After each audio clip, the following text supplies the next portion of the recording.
Halo teman-teman semuanya, perkenalkan kami dari kelompok 7 yang beranggotakan saya sendiri, Aulia Rahmiatul Azma, dan dua teman saya, Farah Kalsum Hanifah dan Nurholisa Putri. Di sini kami akan menyajikan hasil diskusi dari kelompok kami, yaitu tentang pengorganisasian dan struktur organisasi, yang akan dijelaskan oleh Farah Kalsum Hanifah. Definisi. Organisasi adalah suatu unit yang dibentuk oleh sekumpulan orang untuk mencapai tujuan tertentu yang tidak bisa dilakukan perorangan. Definisi dari pengorganisasian adalah suatu proses penyusunan struktur organisasi yang sesuai dengan tujuan, sumber daya yang dimiliki, dan lingkungan yang melingkupinya. Dengan demikian, hasil pengorganisasian adalah struktur organisasi. Struktur organisasi adalah bagaimana pekerjaan dibagi, dikelompokkan, dan dikoordinasikan secara formal. Adapun definisi struktur organisasi menurut para ahli, yang pertama menurut Robbins and Coulter, struktur organisasi dapat diartikan sebagai kerangka kerja formal organisasi yang dengan kerangka kerja itu, tugas-tugas pekerjaan dibagi-bagi, dikelompokkan, dan dikoordinasikan.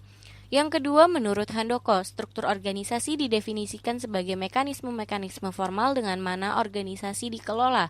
Yang ketiga, menurut Gibson dan kawan-kawan, struktur organisasi adalah pola formal mengelompokkan orang dan pekerjaan. Yang terakhir, menurut Hasibuan, struktur organisasi yaitu menggambarkan tipe organisasi, pendepartemenan organisasi, kedudukan dan jenis wewenang pejabat, bidang dan hubungan pekerjaan, garis perintah dan tanggung jawab, rentang kendali, dan sistem pimpinan organisasi. Desain organisasi.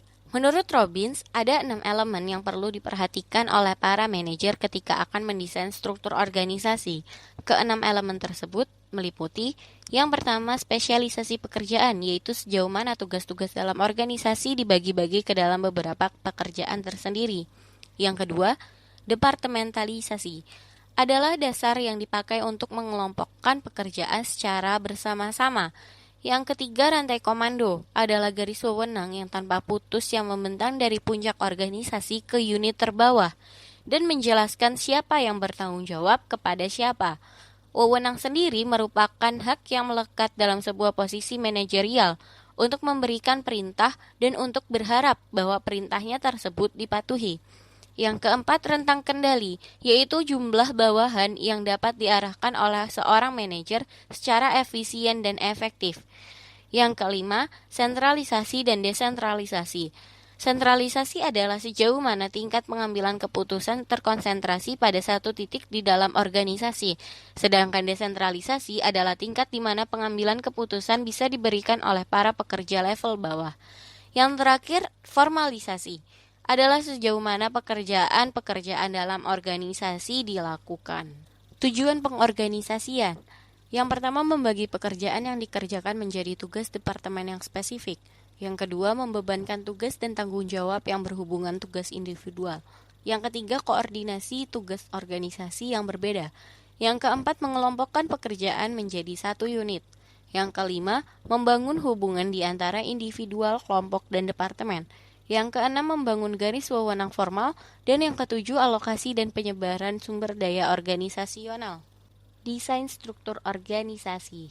Berdasar 6 elemen yang sudah disebutkan sebelumnya, yang pertama, spesialisasi kerja atau work specialization adalah tingkat pembagian tugas menjadi pekerjaan-pekerjaan yang terpisah dan dikerjakan masing-masing oleh orang yang berbeda.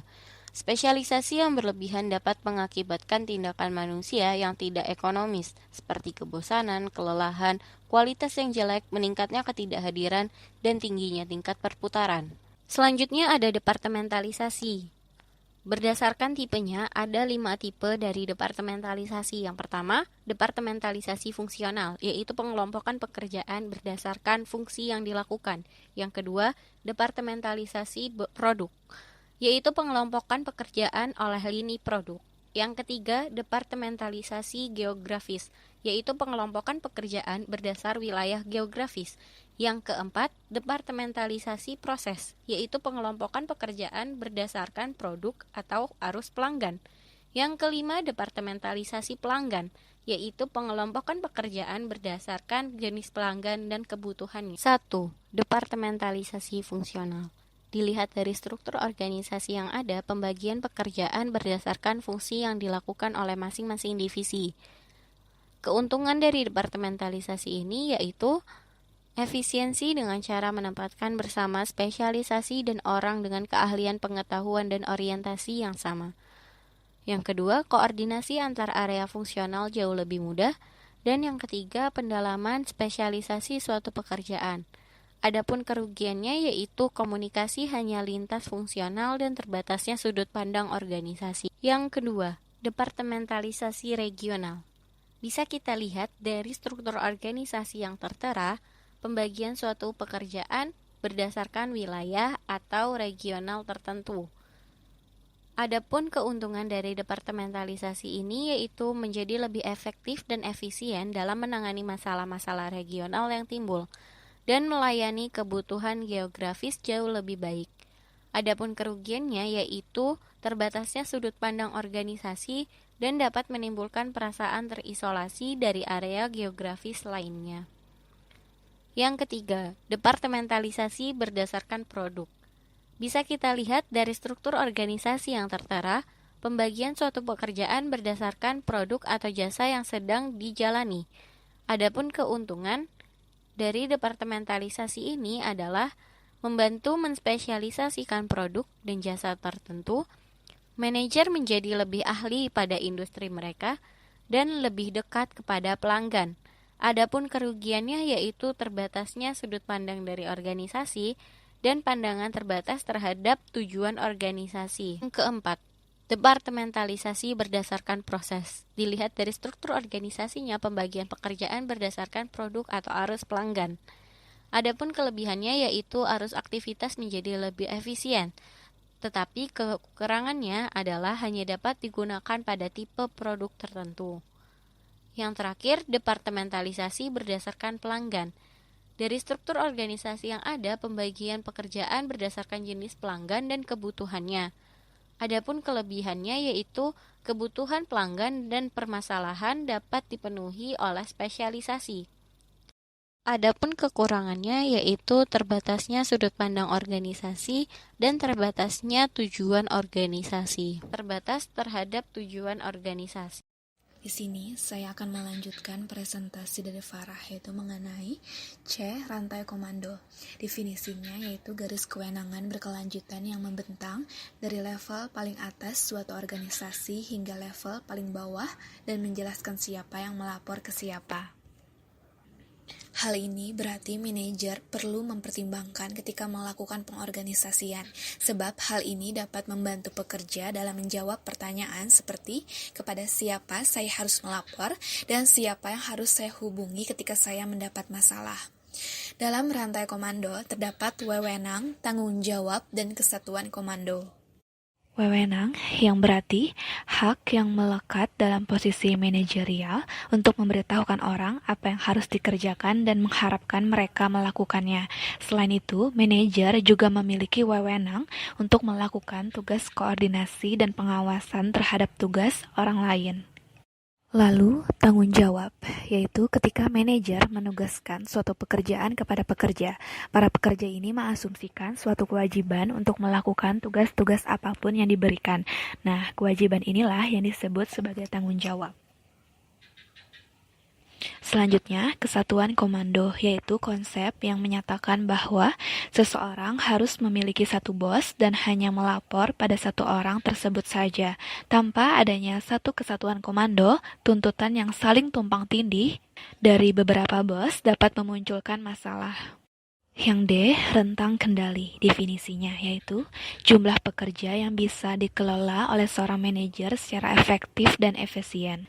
Rentang kendali dipengaruhi oleh yang pertama, keahlian dan kemampuan manajer, yang kedua, karakteristik karyawan, yang ketiga, karakteristik pekerjaan yang dikerjakan, yang keempat, keserupaan tugas, yang kelima, kerumitan tugas, yang keenam, kedekatan fisik dengan bawahan, dan yang ketujuh, standarisasi tugas. Menentukan rentang kendali itu penting, sebab pada taraf yang lebih luas, menentukan jumlah tingkatan dan manajer dalam suatu organisasi merupakan pertimbangan yang penting dalam mengukur seefisien apa suatu organisasi tersebut nantinya. Rentang yang makin lebar atau besar akan berdampak positif pada efisiensi.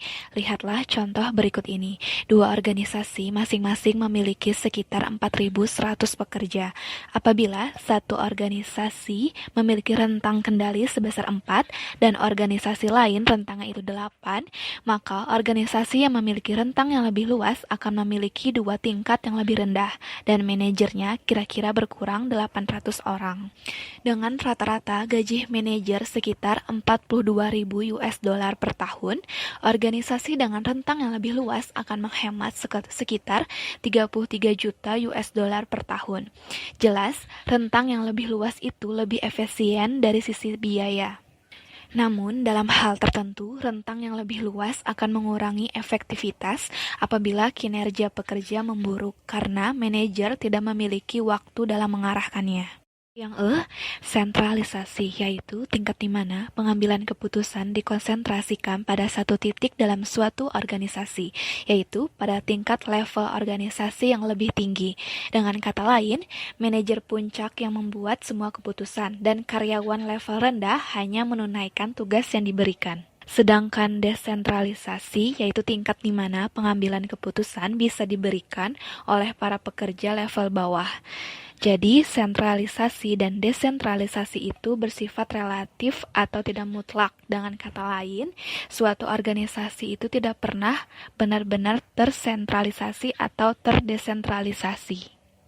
Perbedaan faktor yang mempengaruhi sentralisasi. Yang pertama, lingkungan kerjanya lebih stabil. Yang kedua, manajer level bawah kurang mampu atau berpengalaman dalam membuat keputusan dibandingkan manajer level atas. Yang ketiga, manajer level bawah tidak mau memberikan suara dalam pembuatan keputusan. Yang keempat, keputusan biasanya itu relatif minor. Yang kelima, organisasi cenderung menghadapi krisis atau berisiko atas kegagalan perusahaan. Yang keenam, organisasinya itu besar. Yang ketujuh, implementasi efektif dari strategi perusahaan bergantung pada manajer yang bersikukuh tentang apa yang sedang terjadi. Sedangkan faktor yang mempengaruhi desentralisasi, yang pertama, lingkungan kerjanya lebih kompleks. Yang kedua, manajer level bawah mampu dan berpengalaman dalam membuat keputusan. Yang ketiga, manajer level bawah ingin bersuara dalam pembuatan keputusan. Yang keempat, keputusannya yang signifikan. Yang kelima, kultur perusahaan terbuka untuk memungkinkan para manajer bersuara tentang apa yang sedang terjadi. Yang keenam, perusahaan tersebar secara geografis. Dan yang ketujuh, implementasi efektif dari strategi perusahaan bergantung pada manajer yang terlibat dan fleksibel dalam membuat keputusan. Selanjutnya, yang F, formalisasi. Definisinya, tingkat di mana pekerjaan dalam organisasi distandarisasi dan kadar di mana perilaku diarahkan oleh peraturan dan prosedur.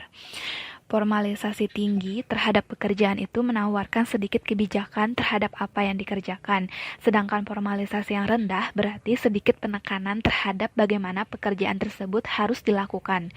Pekerja hanya memiliki sedikit keleluasaan atas apa yang dikerjakannya, kapan diselesaikan, dan bagaimana pengerjaannya. Akan tetapi, apabila formulasinya itu lebih rendah, para pekerja memiliki keleluasaan lebih atas pekerjaan mereka. Selanjutnya, ada keputusan desain organisasi. Tidak akan ada dua, apalagi lebih, organisasi yang memiliki struktur yang identik. Suatu perusahaan dengan 30 karyawan tidak akan sama dengan perusahaan yang memiliki 30.000 karyawan. Bahkan, organisasi dengan ukuran yang sama pun tidak selalu memiliki struktur yang sama. Apa yang berhasil baik bagi satu organisasi belum tentu memberikan hasil serupa di organisasi yang lain. Bagaimana manajer memutuskan desain organisasi apa yang pantas digunakan? Keputusan ini seringkali bergantung pada beberapa faktor kontingensi. Berikut ini adalah beberapa keputusan desain organisasi. Yang pertama, organisasi mekanistik, yaitu struktur yang kaku dan terkontrol ketat yang dicirikan dengan Spesialisasi yang tinggi, departementalisasi yang kaku, rentang pengendalian yang sempit, formalisasi yang tinggi, jaringan informasi yang terbatas atau komunikasi arah bawah, dan sedikitnya partisipasi dalam pengambilan keputusan oleh para pekerja level bawah. Yang kedua, ada organisasi organik, yaitu struktur yang adaptif. Selanjutnya, yaitu organisasi organik, yaitu struktur yang adaptif dan fleksibel. Organisasi organik bisa jadi memiliki pekerjaan terspesialisasi, namun pekerjaan tersebut tidak terstandarisasi dan bisa berubah sesuai dengan kebutuhan. Tugas-tugas organisasi seringkali dikelola dalam tim pekerja. Para pekerja sangat terlatih dan diberdayakan untuk menangani beragam permasalahan dan aktivitas, dan mereka hanya membutuhkan aturan formal yang minim serta sedikitnya pengawasan langsung. Kapankah struktur mekanistik cocok diterapkan dan kapankah struktur organistik lebih pas diterapkan? Untuk mengetahuinya, kita dapat melihat faktor-faktor kontingensi utama yang mempengaruhi keputusan ini. Kalaunya mekanistik itu terdiri dari spesialisasi tinggi, departementalisasi yang tinggi, rantai komandonya yang jelas, rantai kendali yang sempit, dan sentralisasi serta formalisasi yang tinggi. Sedangkan organik yaitu terdiri dari tim lintas fungsional, tim lintas hierarkis, informasinya mengalir bebas, rentang kendalinya yang luas, desentralisasi dan formalisasi yang rendah. Lalu, ada faktor kontingensi. Keputusan struktural dipengaruhi oleh yang pertama, keseluruhan strategi organisasi. Struktur organisasi seharusnya memfasilitasi pencapaian sasaran organisasi, karena sasaran organisasi merupakan bagian penting dari strategi organisasi, sehingga hal tersebut dapat dikatakan bahwa strategi dan struktur saling terkait. Yang kedua, ukuran organisasi. Ukuran organisasi mempengaruhi struktur organisasi. Perusahaan berubah dari organik ke mekanistik ketika ukurannya itu tumbuh besar. Perusahaan yang tumbuh berkembang, strukturnya itu cenderung berubah dari organik ke mekanistik dengan peningkatan spesialisasi, departementalisasi, sentralisasi, juga aturan dan regulasi. Yang ketiga, teknologi yang digunakan oleh organisasi. Perusahaan mengadaptasikan struktur mereka terhadap teknologi yang mereka gunakan. Riset awal mengenai dampak teknologi terhadap struktur organisasi bisa ditelaah sejak era Joan Woodward yang meneliti perusahaan-perusahaan manufaktur kecil di Inggris Selatan dalam mengukur tingkat sampai di mana elemen-elemen desain struktural berhubungan dengan keberhasilan organisasi. Woodward tidak bisa menemukan pola yang konsisten hingga akhirnya ia membagi perusahaan ke dalam 3 kategori teknologi yang didasarkan pada tingkat kompleksitas dan kecanggihan teknologi. Kategori pertama, produksi unit yang menggambarkan produksi barang-barang ke dalam unit-unit atau batch kecil. Kategori kedua, produksi massal menggambarkan proses manufaktur dalam batch besar. Kategori ketiga, produksi proses meliputi produksi dengan proses yang kontinu atau berkelanjutan. Penelitian lain juga menunjukkan bahwa organisasi menyesuaikan struktur mereka terhadap teknologi dengan mempertimbangkan seberapa rutinnya teknologi yang mereka gunakan untuk mengubah input menjadi output. Secara umum, semakin rutin teknologi yang mereka gunakan, semakin mekanistik strukturnya. Dan begitu pun sebaliknya, organisasi dengan teknologi yang kurang rutin digunakan cenderung bersifat organik. Dan yang keempat, yaitu tingkat ketidakpastian lingkungan. Lingkungan dinamis membutuhkan struktur organik, struktur mekanis membutuhkan lingkungan yang stabil. Sebagian organisasi menghadapi lingkungan yang stabil dan sederhana dengan ketidakpastian yang rendah, sementara organisasi lainnya menghadapi lingkungan yang dinamis dan kompleks dengan banyak ketidakpastian. Manajer berusaha meminimalkan ketidakpastian lingkungan ini dengan menyesuaikan struktur organisasinya. Dalam lingkungan yang stabil dan sederhana, desain mekanistik itu bisa lebih efektif. Di sisi lain, dengan semakin tingginya ketidakpastian yang ada, maka suatu organisasi semakin membutuhkan fleksibilitas atau kelenturan dari desain organik.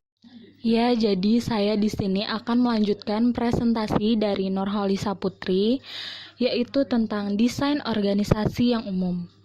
Itu terdiri dari desain organisasi tradisional dan juga desain organisasi kontemporer. Yang pertama ada desain organisasi tradisional, terdiri dari struktur simpel, struktur fungsional, dan juga struktur divisional. Yang pertama struktur simpel, yaitu departementalisasi rendah, rentang pengendalian yang luas, wewenang tersentralisasi pada satu orang, dan sedikitnya formalisasi.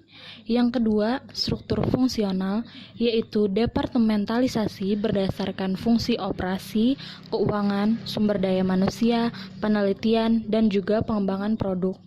Yang ketiga ada struktur divisional, itu terdiri dari unit atau divisi yang terpisah dengan otonomi terbatas di bawah koordinasi dan kendali perusahaan induk.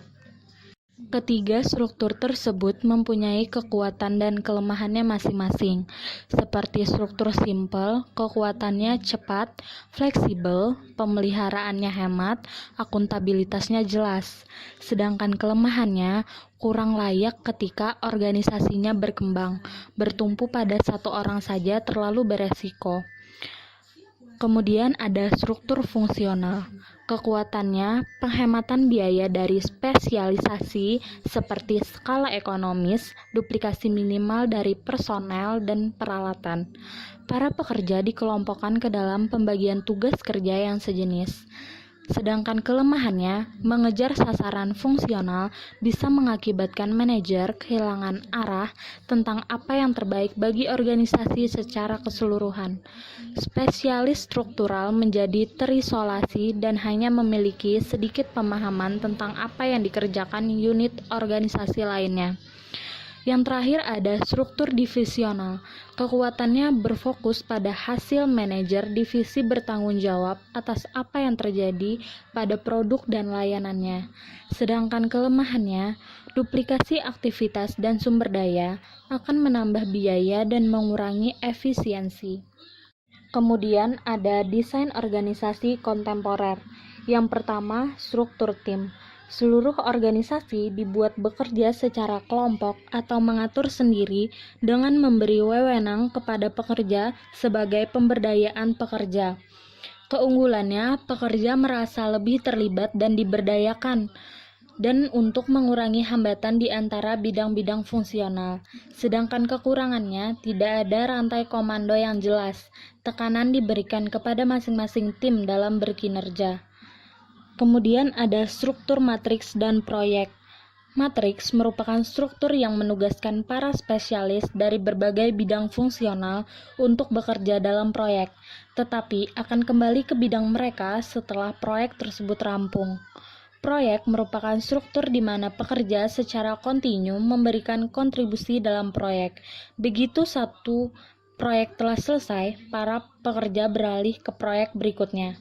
Keunggulannya, desainnya menjadi luas dan fleksibel yang dapat merespons perubahan lingkungan. Pengambilan keputusan pun menjadi lebih cepat. Sedangkan kekurangannya, rumitnya menugaskan orang-orang ke dalam proyek dan rawannya terjadi konflik pekerjaan dan juga kepribadian. Ya, bisa dilihat di layar, jadi itu adalah salah satu contoh dari matrix organization. Yang ketiga ada organisasi tanpa batas, yaitu desain organisasi yang fleksibel dan tidak terstruktur yang berniat memupus batasan eksternal antara organisasi dengan pelanggan dan pemasok. Yang pertama dengan cara menghilangkan batasan internal atau horizontal dengan menghapuskan rantai komando, memiliki rentang kontrol yang tidak terbatas, dan menggunakan penugasan tim daripada departemen. Yang kedua, dengan cara menghilangkan batasan eksternal, menggunakan virtual organization atau organisasi maya, network organization atau organisasi jaringan, modular organization atau organisasi modular. Yang pertama ada virtual organization, yaitu organisasi yang terdiri dari tim karyawan inti purnawaktu dan spesialis eksternal yang secara temporer disewa untuk mengerjakan suatu proyek. Yang kedua ada network organization, yaitu organisasi yang menggunakan para pekerjanya untuk melakukan sebagian kegiatan pekerjaan dan jaringan pemasok luar untuk memberikan komponen, produk, atau proses kerja yang dibutuhkan. Yang ketiga ada modular organization, yaitu perusahaan produksi yang menggunakan pemasok luar untuk menyediakan komponen produk untuk operasi pemasangan terakhir. Tantangan desain organisasi masa kini ada 3. Yang pertama, menjaga agar pekerja saling terhubung. Kedua, membangun organisasi pembelajar. Dan yang ketiga, mengelola permasalahan struktural global. Sekian presentasi dari kelompok kami. Atas perhatiannya, kami ucapkan terima kasih.